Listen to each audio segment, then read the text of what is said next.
I too have done a lot of research, and I want to thank all of our speakers thus far.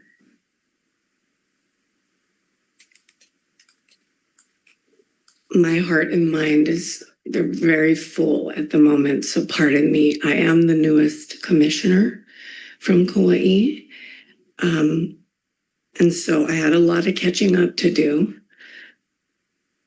There are some wonderful points that you have brought up, and more questions actually than when I walked into the room this morning. I want to share with you that as part of my career, I was a teacher. I spent 3 summers teaching algebra. And for any of you that have taken algebra, one of the initial fundamental elements is the order of operations. And so for those of you who have taken it, you understand what I'm saying. There's an acronym for it, and it's PEMDAS. And it stands for Please Excuse My Dear Aunt. Could be Sarah, Sally, but it's an S. And this acronym helps you solve algebraic equations. If you don't follow PEMDAS, you will not arrive at the correct answer. And the biggest dilemma for me is the order of operations for this agenda item. I'm having a hard time understanding, and maybe you can answer this, Russell. Has the Roman Catholic Church provided express consent for the department to be involved in an active escrow? No. Thank you. That's important to me as a real estate agent. Yeah, as far as I know, I don't think they've been requested to do that. I guess that's the most honest answer. Okay. Yeah. So my understanding of Hawaii state law is as a private landowner, you have to provide express consent to allow another entity or even an individual to be a part of a transaction, to be able to access the property, to be able to procure experts and other interested parties to be a part of an active escrow.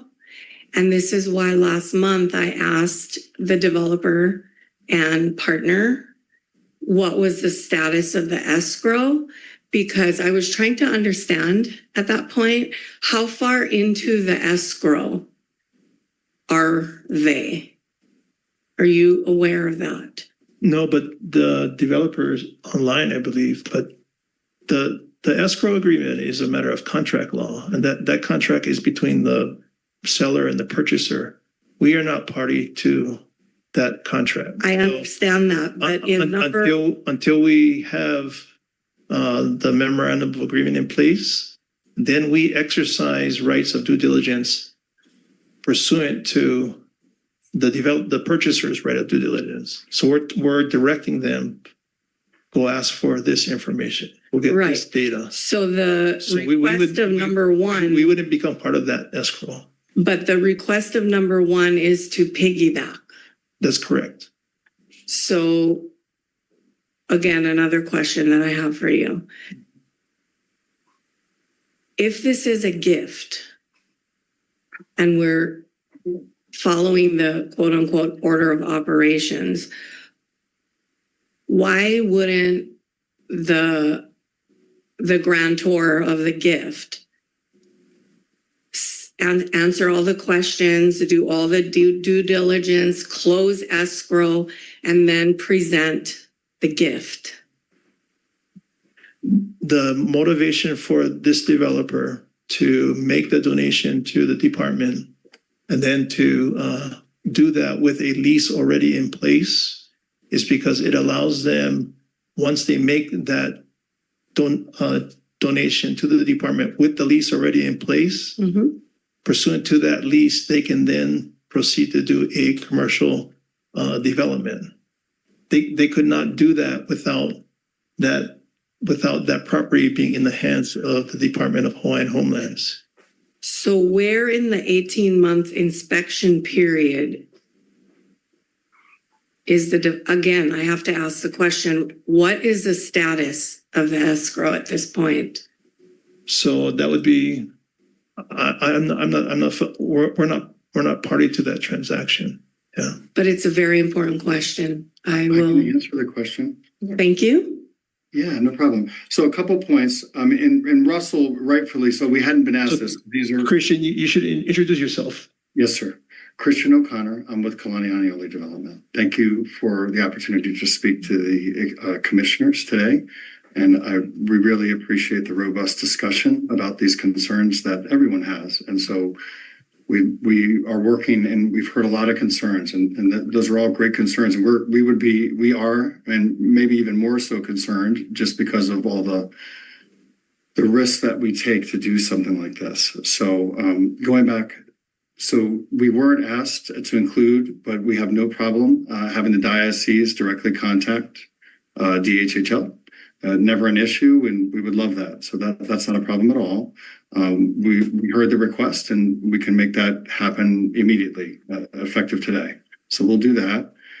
The environmental contamination and those types of issues. Look, I don't know where this is coming from. The Catholic Church was looking to do an educational center on the site, and actually just on a portion of the site. There is some contamination, but where they were looking at doing their educational school and center was not in that portion.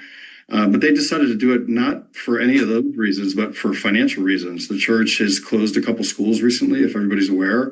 And so there are some, and then St. Louis was, is now very healthy financially, but there was some trouble there. So there's been a lot of hardship. And so that's the reason why they decided not to build the school.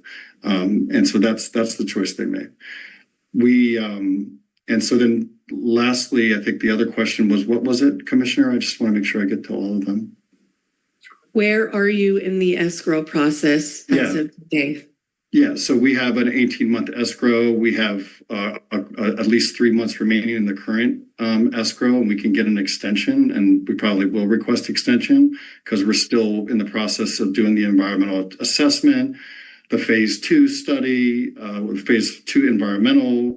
We've completed the biological and watershed study, and we're finishing up the traffic study. We've had the civil engineering study completed, and the geotech folks are working on how to deal with the soil conditions to make sure you can get everything done. So all of that's currently in process. And so we're going to need a little bit more time to complete that, to make sure we complete section 343. We've completed the HEPA environmental assessments phase 2, so that we know what we have to do to take care of the land and to heal it and clean it for this development.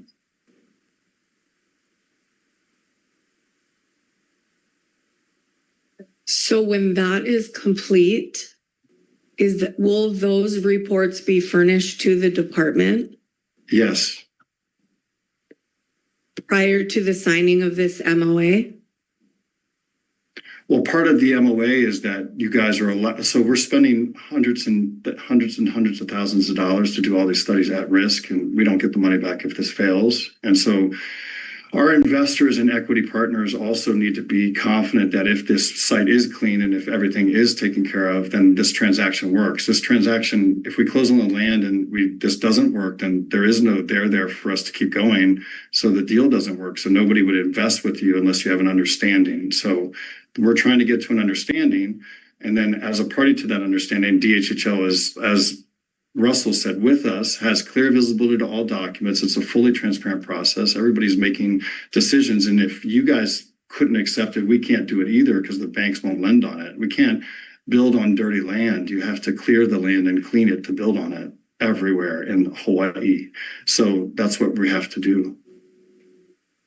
So my concern with that is the language of number 7. Mm-hmm. It says prior to commencement of any demolition or construction. Mm-hmm.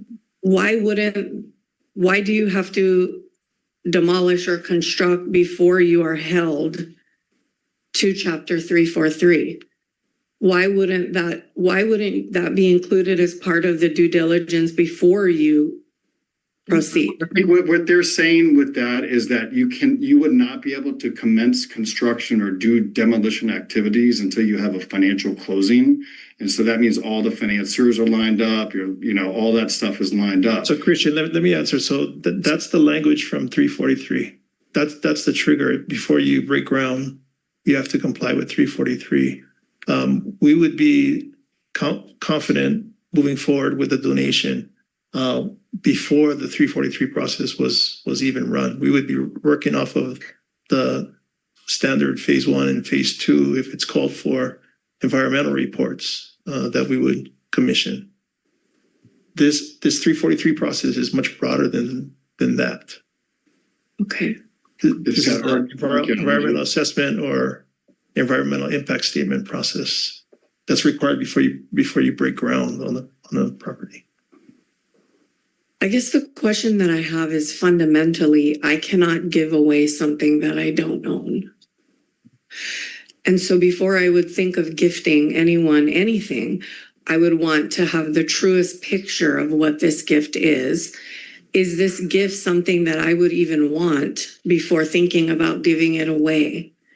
So if there is a history of contamination, wouldn't I want to know that before I'm thinking of gifting it to someone? So the 343 process is on top of the environmental reports that you obtained during due diligence. We will know that history at the time before the developer can close on the acquisition, because we'll indicate if we're not comfortable with the environmental condition of the property that we're withdrawing from this agreement. That's what the first paragraph says. Due diligence. So 343 pulls in the environmental reports as part of its process, but those are conducted during due diligence, separate from the lengthy full 343 process. Okay.